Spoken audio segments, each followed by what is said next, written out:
Welcome to this presentation about adjusting to university life. My name is Lucy and I work at the Brilliant Club.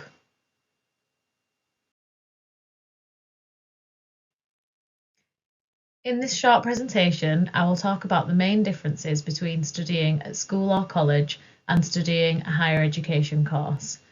I will explain the services available at universities to support your transition to university life and ensure you are successful on your course. Finally, I will go over my top tips for actions you can take as a student to prepare for this exciting next step in your life. So, I'm sure you're all aware that studying at university will be quite different to the education you have had so far in your life. In terms of academic study, you're generally more likely to have more free time for self-directed study. This can feel like a big shift initially because you're expected to direct your own time and motivate yourself to study in between classes. Secondly, the way you're taught might be different. This very much depends on the course you're studying and the amount of contact hours, but you will probably have some large lecture-based teaching as well as smaller tutorials in a classroom, and you may be mixed with students from other courses too.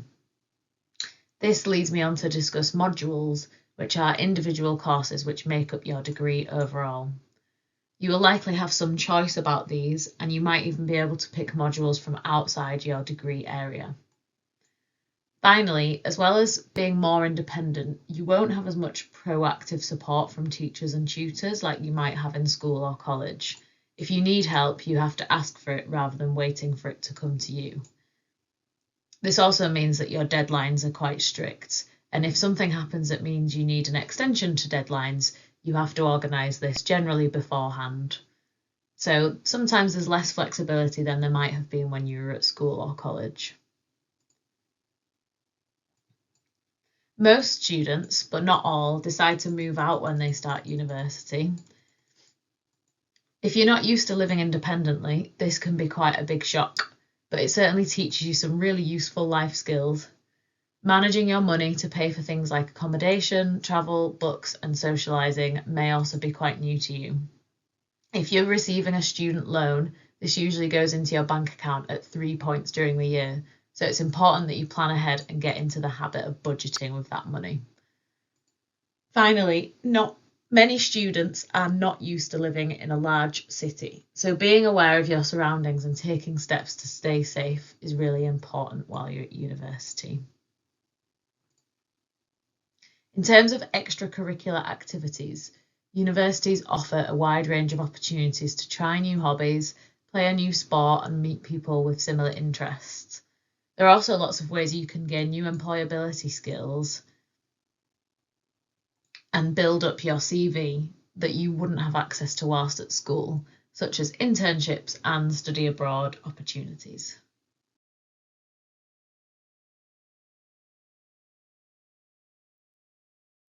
Each university understands that it can feel like a big adjustment for their new students. Therefore, they've got lots of support on offer to ensure you can succeed on your course. University library staff are a fantastic source of knowledge. They often run skills workshops for new students. For example, if you're studying a course which involves lots of statistics, but you don't have A-level maths.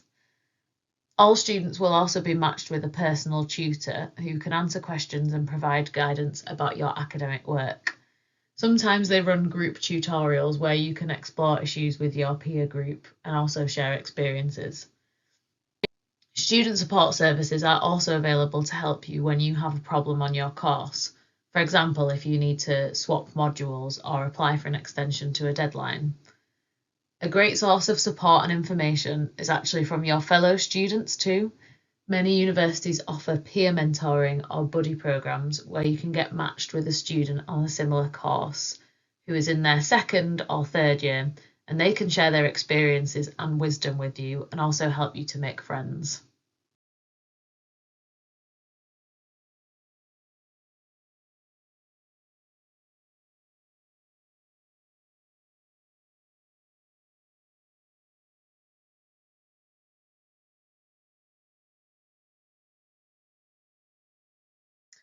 There's also lots of support available to you for your life outside of your academic work. For example, if you live in halls of residence or student accommodation, they will usually run social activities, especially in the first term, to help you to get to know each other and make new friends.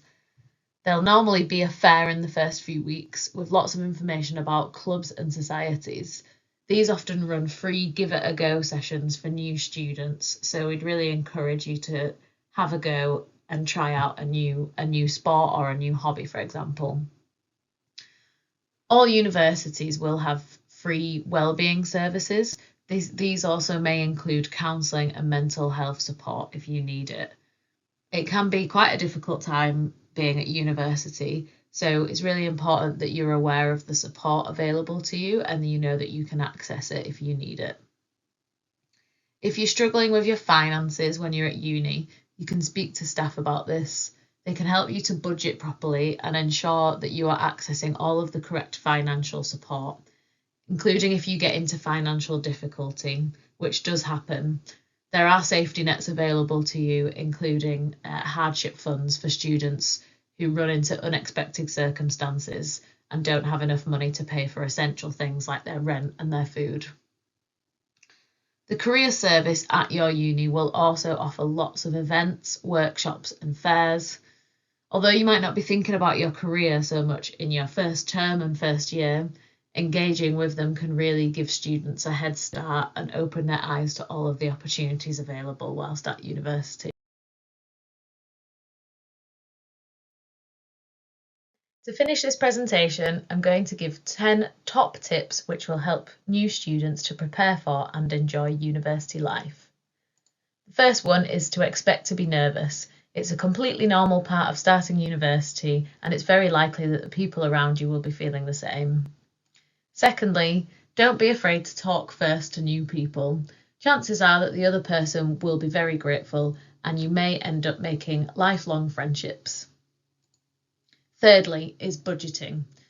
It doesn't sound that exciting, but planning your spending in advance and expecting to spend more in the first term is really important, so that you've got enough money to last you for the rest of the academic year.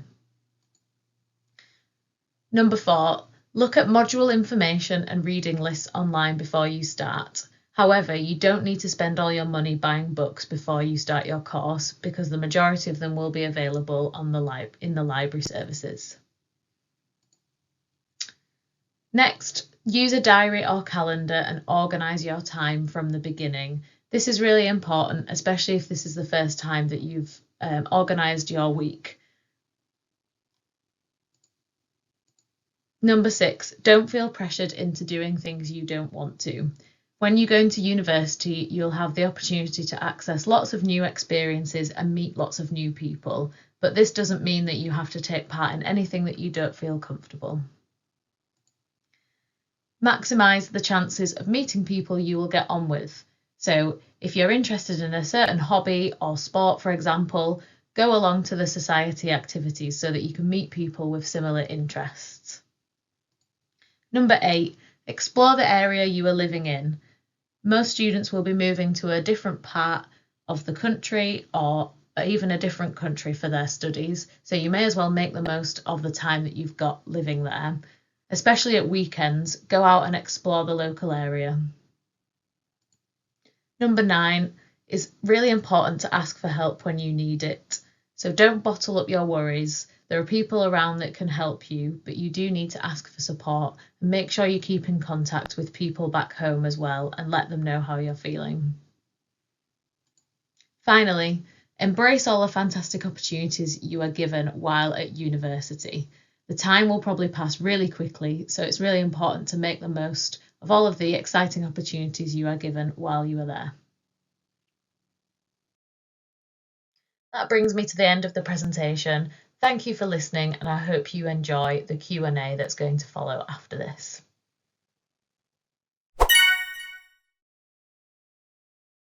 Croeso mawr, welcome everybody, and thanks for that presentation from Lucy. I'm sure it's given you food for thought, but we've got questions now from yourselves, and thank you for the questions that have come in again this year that our wonderful panel members can answer. And they'll be talking about their real experience of adjusting to university life. Pa mor anodd oedd addasu o fywyd ysgol I brifysgol neu o fywyd coleg I brifysgol. But firstly, I'll get the panelists to introduce themselves to you. So we had a presentation from another Lucy just now. So first of all, who is our Lucy this moment in time, Lucy? Hello, I'm a student at Cardiff University.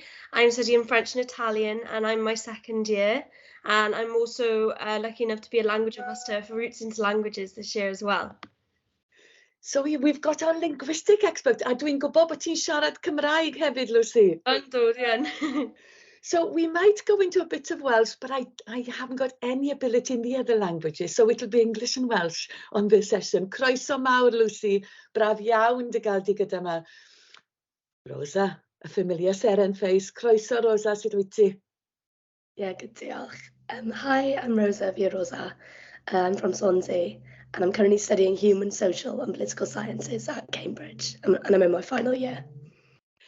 And we really value Rosa's presence with us because, as you can see, she's not feeling top-notch this morning. Well, as I said, or this evening, I should say. But diolch, Rosa. It's been lovely to have you with us on this panel again. Diolch, Rosa. And last but not least, Molly Rowlands. Hello, Molly. Hello, I'm Molly. I'm from the Rhondda. I'm currently at Durham University. I'm in my second year. I'm studying natural sciences, and within natural sciences, I do maths and education. Diolch yn fawr I ti, Molly. So we've got Glen Clwyd, we've got the Rhondda, and we've got Swansea with us, and I'm here in the Vale of Glamorgan. Let's go on to the questions. And the first question is, how hard is that transition from year 13 to university level? I'm going to start, Molly, you can start on this one. How hard was it for you from year 13 to university? I think it's a very different experience. When you've transitioned between years before in school, you're in a familiar surrounding with familiar people. So for me, that was the key difference. You have to adjust to everything else as well as the work.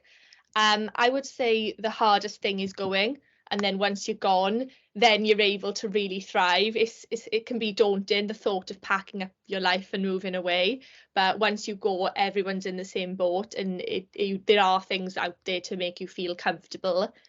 With regards to the academic side of things, it's definitely a lot harder, I would say. I was always told that your A-levels were harder than uni, but I think they lied to me.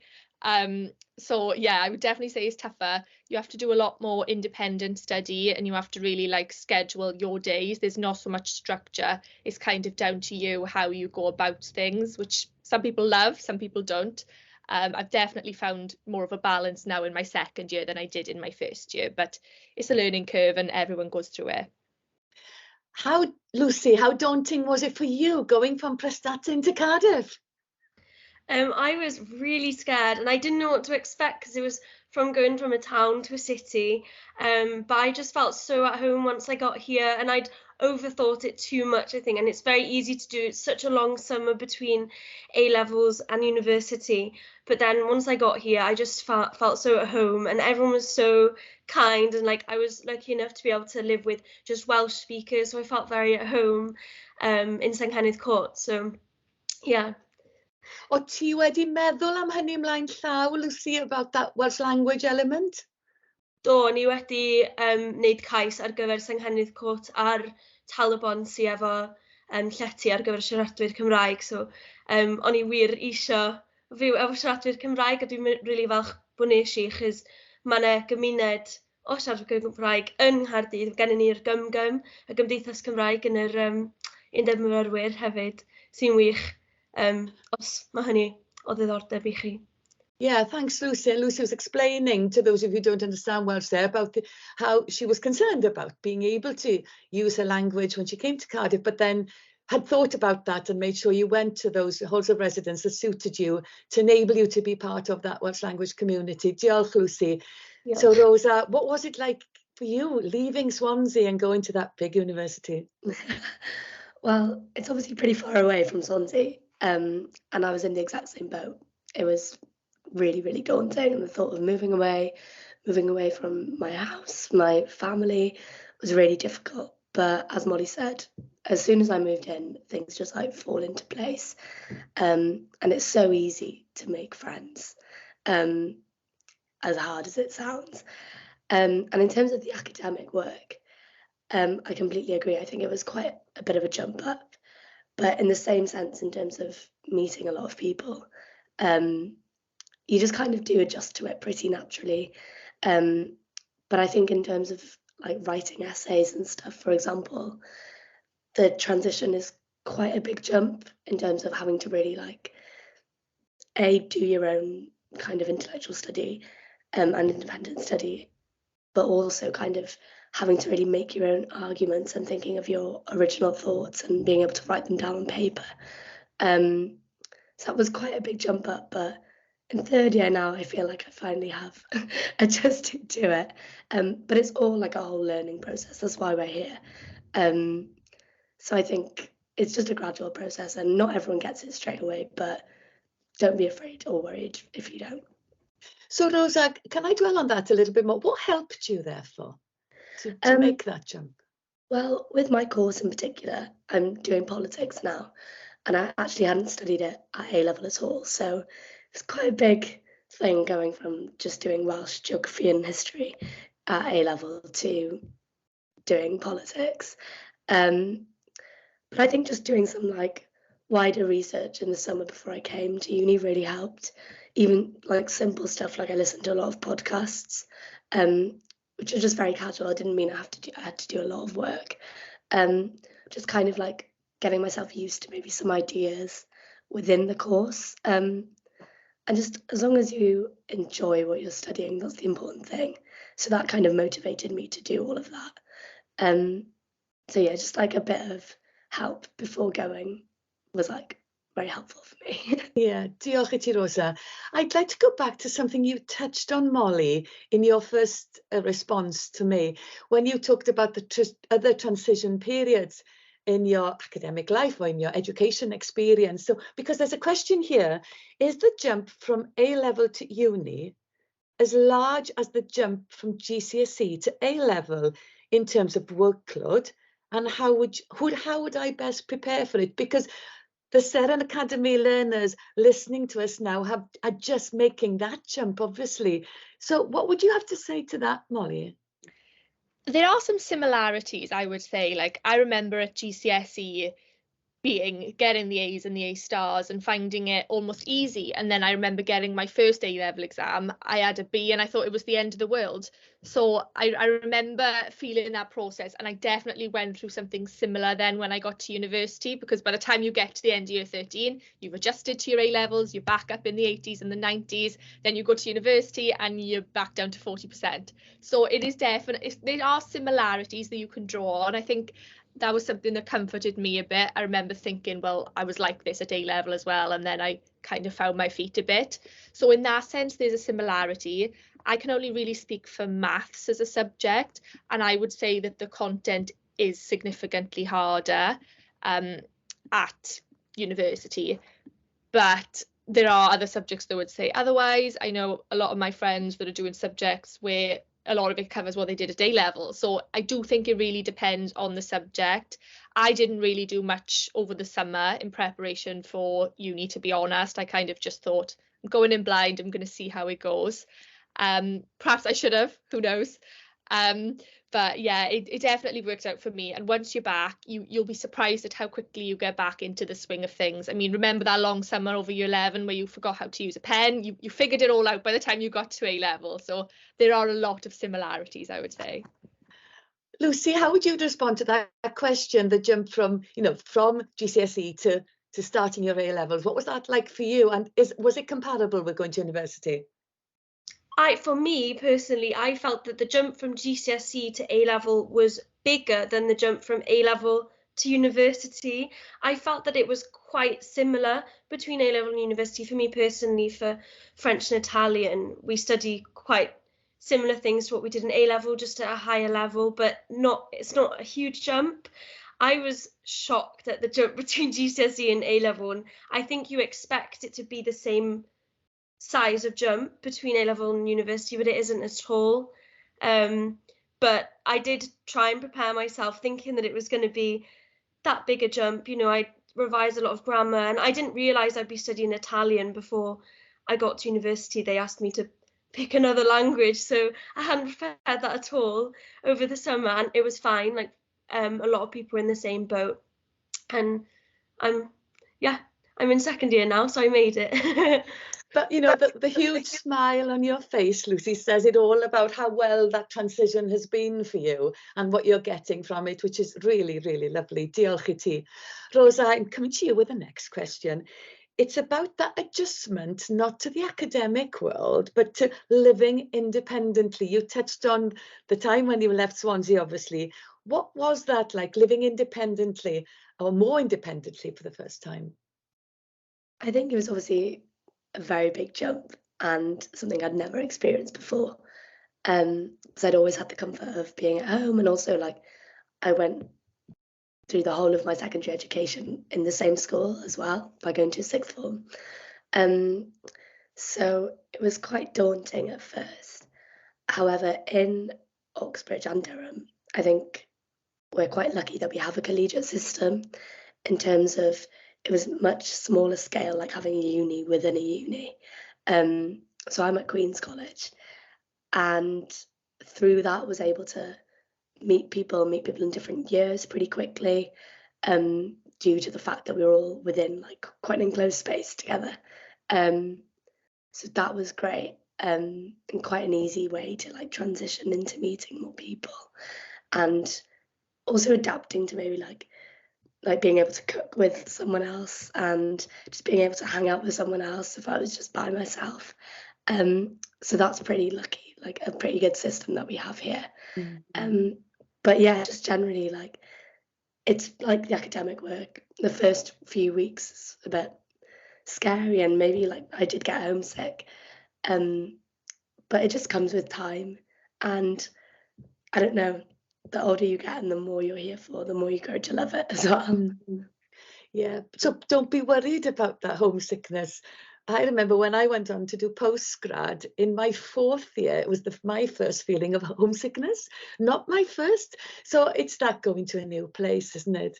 And like we heard from Lucy there, the Halls of Residence helped you, siarad Cymraeg yn ei Cynhadledd ag ati, adjusting to living independently from the Rhondda, Molly. Was that difficult? Were you homesick? Yeah, I definitely was. It wasn't as bad as I thought. But yeah, like Rosa said, we have got a college system. Ours is a little bit different, so you don't live at college the whole time. It's only in your first year, so it's not as easy to meet people from other years, but you definitely you see some familiar faces, which is definitely nice. And I would just say, even if whatever you're worried about, if it's your washing, if it's doing your cooking, everyone is in the same boat. So like your housemates, you will help each other through everything. And even now, like I'm going into my second year, I'm now in a house, and we've had completely different experiences. You know, I know how to put the pressure on a boiler now, and just different things, and you all just experience it together. So just don't feel like you're going to go somewhere and have to figure it all out on your own. There is always going to be someone there that can help you in some way, shape or form. Like you might feel silly asking, but I guarantee you there's no silly questions. The practicalities of learning how to work or get used to boilers, dishwashers, or maybe washing machines, tumble dryers, whatever. You know, you've all those life skills, you're picking them up on a daily basis, aren't you? Cwestiwn I ti, Lucy. Sut I ffitio'r bywyd cymdeithasol mewn? How to fit in a social life and university work and those home chores we've just heard a little bit about. Lucy, beth fydde dy dip ti am hynny? Wel, dwi mewn lot o gymdeithasau yn Nghaerdydd. Dwi'n y gymdeithas actio a dwi mewn pantomime ar y funud. Dwi'n directio sioe sy'n mis Chwefror, a dwi'n y gymdeithas ddawnsio. Dwi'n llysgannad iaith a dwi'n student rep hefyd. So dwi yn ffeindio'r amser i wneud hynny ar ben yn gwaith prifysgol. So ni yn argymell iwsio'r amser lle does gennych chi ddim seminaroedd neu darlithoedd yn y ddiwrnod, yn lle ar y penwythnos, cos dyna pryd fyddwch chi'n wneud eich pethau cymdeithasol. So ni'n dweud ddeffro'n gynnar yn yr wythnos, defnyddiwch eich amser, chys byddwch chi ddim efo'r amser ar y penwythnos. Dwi'n addo, dwi'n iwsio bob munud sydd gennau ar ddydd Sadwrn a ddydd Sul yn wneud bethau felly. So Lucy, you must be very, very organised. You've listed a range of different things, directing a play in February, if I got that right, actually in a pantomime now, all these different societies. How did you organise all of that then? So share that with us.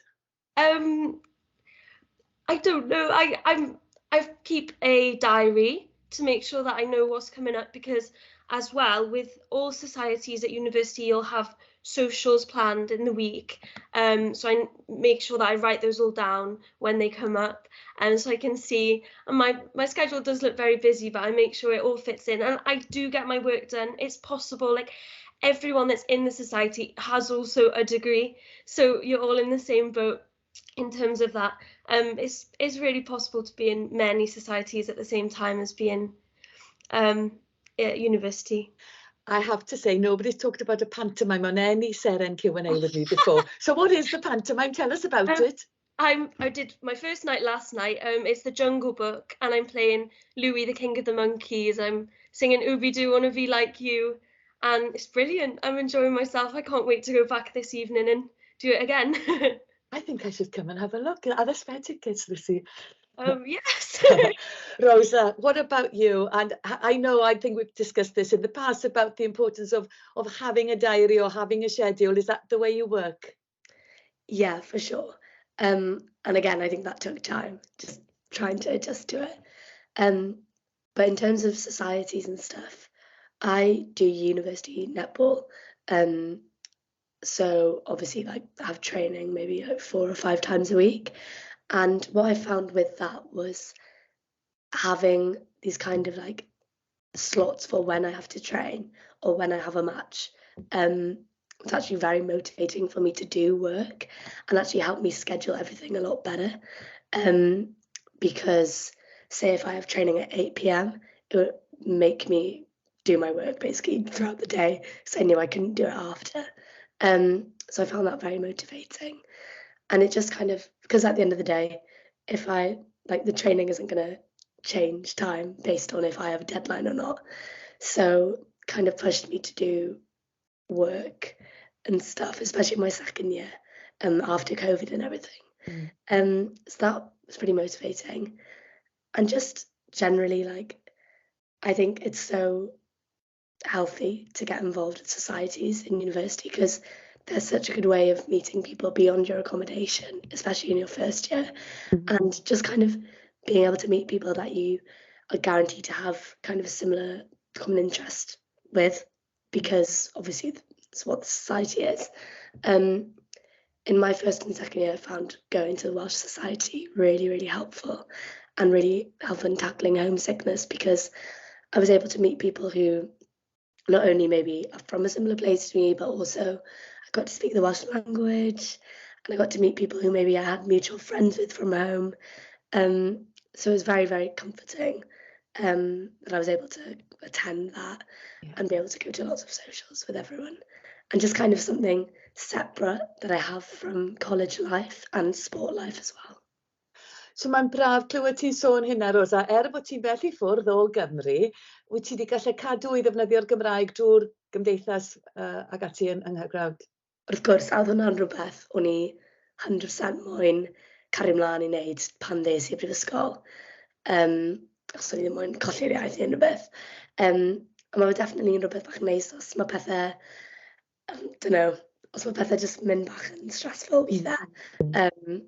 Mae fe'n neis just gallu kind of dianc o bopeth, teimlo fel fi'n ôl gytre. Yeah, we need those comfort things. Don't think at all that you forget, that you lose all those things. You find avenues to make up for that. So that question of balance, really, of that academic work and social side of university. So Molly, the question from here, from one of your Seren graduates, probably in the past, I think it's a question that has cropped up in the past. What are good habits that will help you create a balanced and worry-free life as much as possible? Obviously, it's not perfection, but what would be your take on getting that right balance? Yeah, I would say as well, I mean, we've spoke about balancing things, but I would say the key word is prioritizing as well. I think you've got to, and that's why your first year doesn't count academically. It's because you need to work out what's important to you, and I don't just mean work in that sense, like societies are really good for your mental health, sports, but you just need to learn what matters to you really. I think I found it easier to make a routine this year because my lectures have now gone back face to face, which has been really nice. And I think this is where STEM kind of differs to humanities. STEM spends a lot of time on campus for some reason, whereas humanities, my friends that do humanities only have a couple of contact hours. So for me, I'm always on campus 9 till 6 every day. Apart from today, this is my little treat. And then I definitely try and do everything that I can during those hours, but it's mainly lectures as well. And then obviously when you get back, you have to make priorities for yourself as well. So like make sure you're eating a good dinner every day, as tempting as it is to just miss out on those things. You have to remember the importance of having that little routine as well. Yeah, that's my advice. Diolch I ti. Going on to nitty-gritties now, I'm going to start with you, Rosa, this time. Arian, how to manage money. How do I manage my student loan effectively? Was that a pressure on you? This was something I struggled with for so long, because I'm definitely one of those people who the loan comes in and I'm just like, whoa, there's so much money in the account. And I wasn't very effective with doing this in my first and second year. However, so again, this comes with time.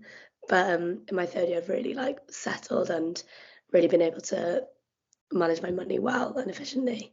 So I think my biggest tips in terms of doing so would be I don't know, I have a Monzo account and I found that very helpful because it's able to tell me what I spend most on, if I'm spending most on food or if I'm spending most on going out, for example. So having something like that set up, or even just writing it down, was pretty helpful. And just being able to shop in places like Aldi over Sainsbury's now in the cost of living crisis as well, it makes that much more of a difference. And just again, this idea of prioritizing, and being able to work out what is worth spending money on. That's come in very importantly this year for me. Choosing, is it worth, I don't know, going out this night and having a drink or something when it's probably a waste of money. And although it's obviously a nice way to socialize, there's so many ways of socializing without having to spend a lot of money as well. So yeah, that would be my biggest take on it. And again, within most universities, I think there's pretty good schemes which have bursaries, and things which are really, really helpful. And just if you are struggling, don't be afraid to get in contact with bursary, with bursaries and stuff, because it's nothing to be ashamed of. It's something that everyone struggles with, especially it's a big part of this adjusting to independent living. Rosa, have you been looking at the questions that I've got in front of me? Because that was the lovely link into the next question. Diolch yn fawr I ti am ymateb hwnna mor honest. Lucy, the question is, who can I talk to about personal or financial support at university? And if I'm having struggles, what do I do? I know at Cardiff we've got in the student union student support on the 3rd floor of the student. If you end up going to Cardiff, that's where you need to go.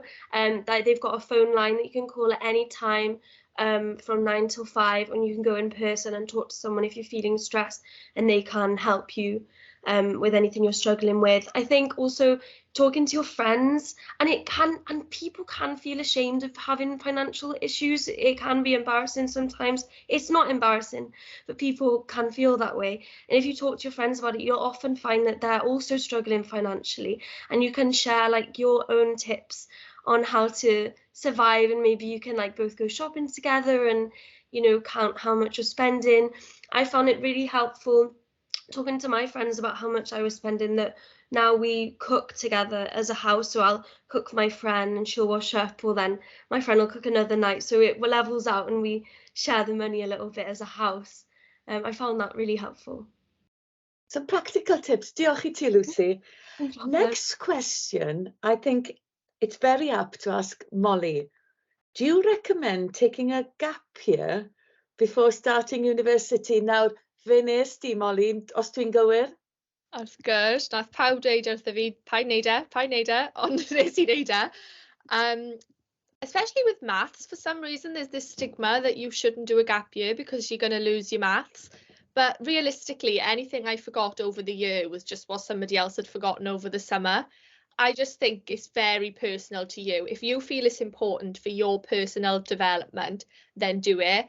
My main motivation for my gap year was just my mental health. I really wanted to just take some time, figure out what I actually wanted, you know, what makes Molly happy. And I definitely did that. I got myself a little teaching assistant job at Cynhadledd. If anyone's watching from Cynhadledd, hello. And it just was the best thing for me. I now know what I want to do long term. I made some amazing friends, and the value of that for me is worth missing 1 year of university. So you've got to weigh it up if you think it's the right thing for you.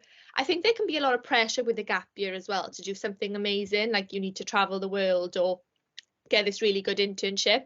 But whatever you're doing, if it helps you personally, then it really doesn't matter. I would say but in the grand scheme of your life, a year is nothing. So if you feel that you want to do it, if you feel any desire to do it, I would say to do it. And during that year, Molly, did you change your plans and what you were going to do? Yes, I did. So originally I was just going to do a maths degree, straight maths. But I was teaching and I loved it, and I thought this is just what I want to do. So when I was reapplying then through UCAS, I looked at courses that would allow me to do maths and education, which is what I'm doing now. So it's kind of like a joint honours thing. So that's what landed me at Durham, really, because they're one of the very few unis that allow me to do it. So yeah, definitely I changed all my plans because of it. Mae'n amlwg y ffordd ti'n siarad pa mor angerddol wyt ti'n teimlo am dy bwnc ar sut beth wyt ti'n astudio nawr. It's obvious to us all how passionate Molly is for her subject and how she's doing her maths in another context maybe now, and which has made you really know what you want to do when you're adjusting to the next sequence in your life from university to your job. Rosa, did you ever consider a gap year? I think personally for me, I never actually thought about it once.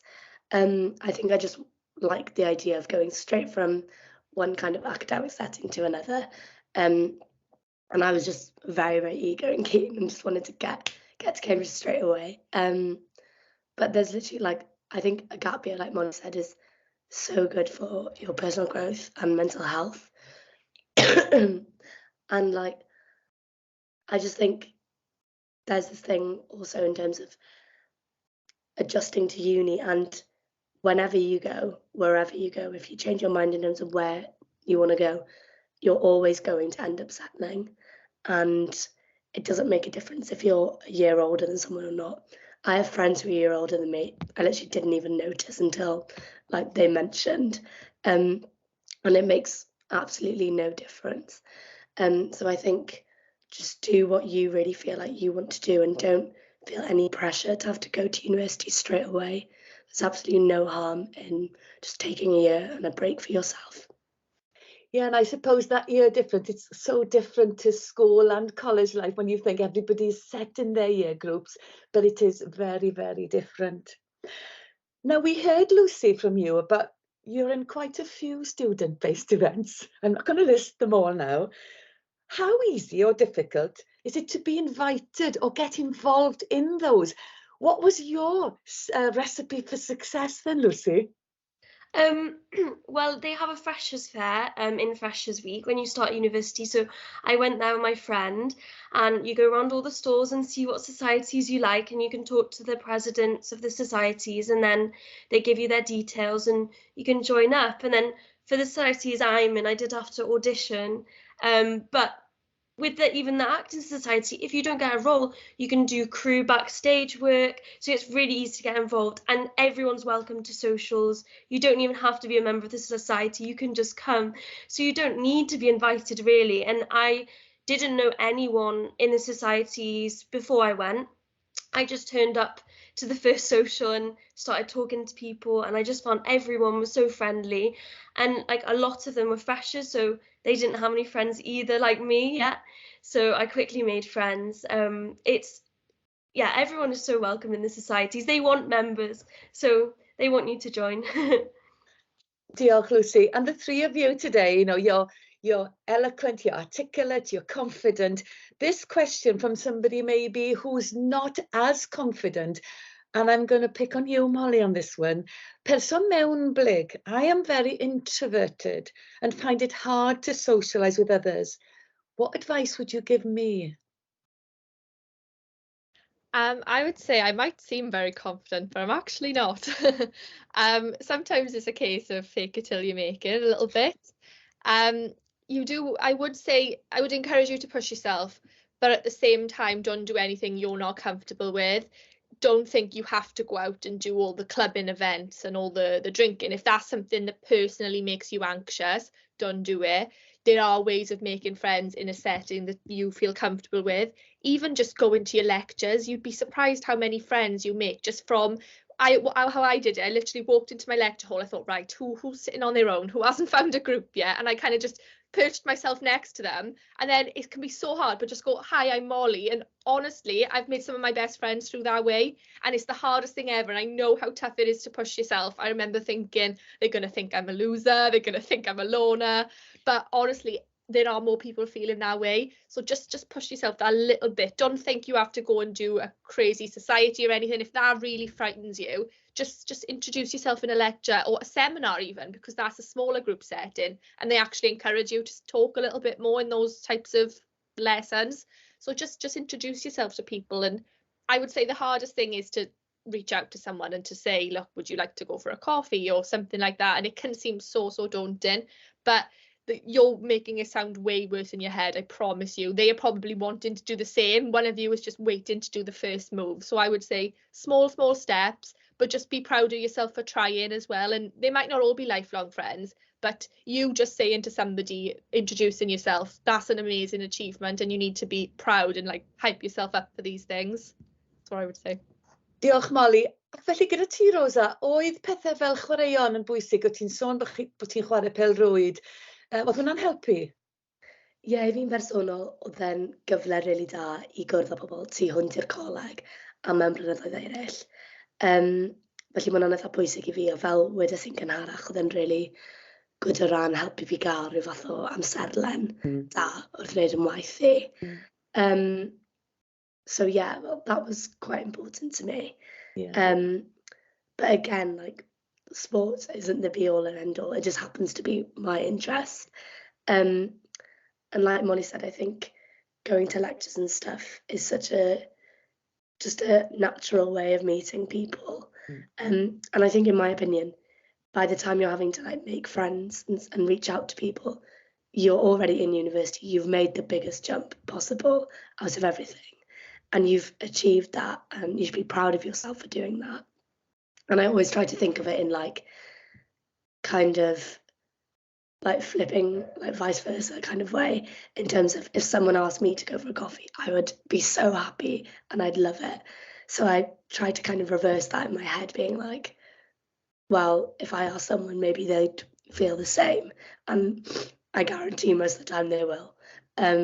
So yeah, just pushing yourself that little bit more. And just getting involved in the things that really, really interest you, because you're always going to thrive in kind of an environment where you really love kind of the setting and the activity and the people as a result of that, and you're going to get along with them. Yes, remind yourself what your interests are, just like you said, Rosa, what makes you tick, and you'll find those like-minded people around you. And it's not always in those social events. It could be in that lecture hall or between two seminars or whatever, and taking up that offer of a cup of tea or something else. Gwych. So there's a question here, talking about those lectures, and this has come in recently, in the last few days. What techniques can we apply to our studies and daily life to motivate us to study and study effectively? So somebody very concerned about being an effective student and how to get that to work. Any techniques that they can apply? Lucy, it's a big question. What would you say to that? Techniques. I can only advise for languages, and I personally, to revise vocabulary, this is what I do. I use Quizlet, which is a good flashcard system website. You can pay for a subscription, which I don't pay for, because there's like a free version of it that I find helps me learn it. It just goes through the flashcards for you, kind of thing, and tests you on your memory. I find that personally helpful for vocabulary. For grammar study, I often meet as a group with people in my class and we go over it together. I often get people that are a bit better than me at Italian, for example, because I know that they can advise me. And I just think you can learn a lot more in like a small group setting when you've got your friends. Sometimes when you struggle in a seminar, you can feel quite like it's quite daunting, you're by yourself and you can't really talk to people, but it's nice to meet up with people and do that. And for my French translation, I also do the same. I think a group study is the best way. That's my tips on what I do. Share that information with others. Don't be on your own in order to sort it out. What about these mathematicians? How do you study effectively for maths, Molly? Oh, it depends on the day. So I would say, like, my first year, I've tried everything. My biggest worry was notes, because how I used to do it at A level was just you'd have your class book, and then I used to like make my own pretty version of notes afterwards.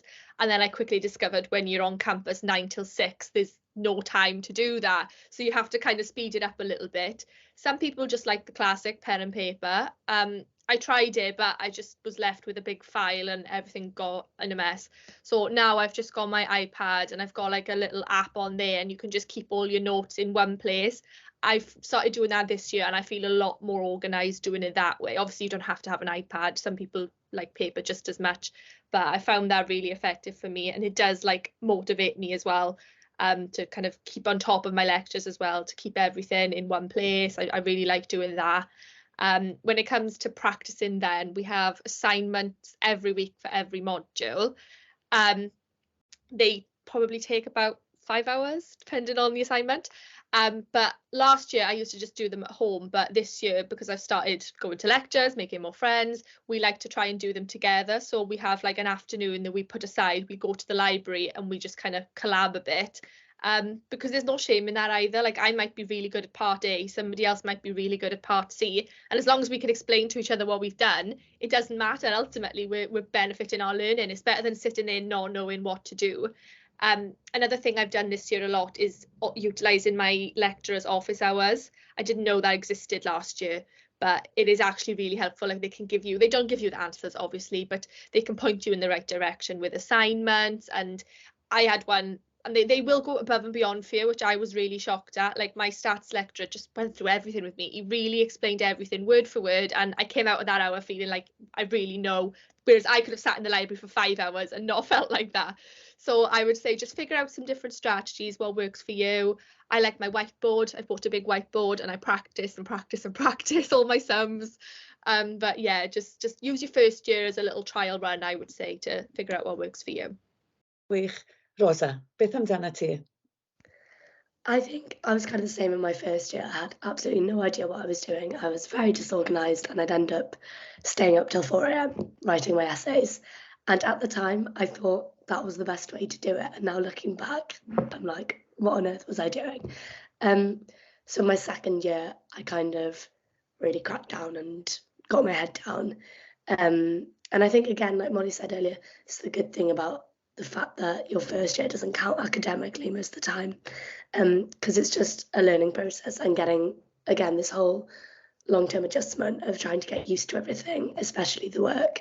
But what I did personally is kind of in a similar way, I started using Google Drive to organize my work, and just having everything in one place was very, very helpful and made me kind of mentally feel like I was on top of things as well, even if I wasn't necessarily. Just having all my notes, all my readings, all my essays in one place was like made me feel kind of effective in what I was doing.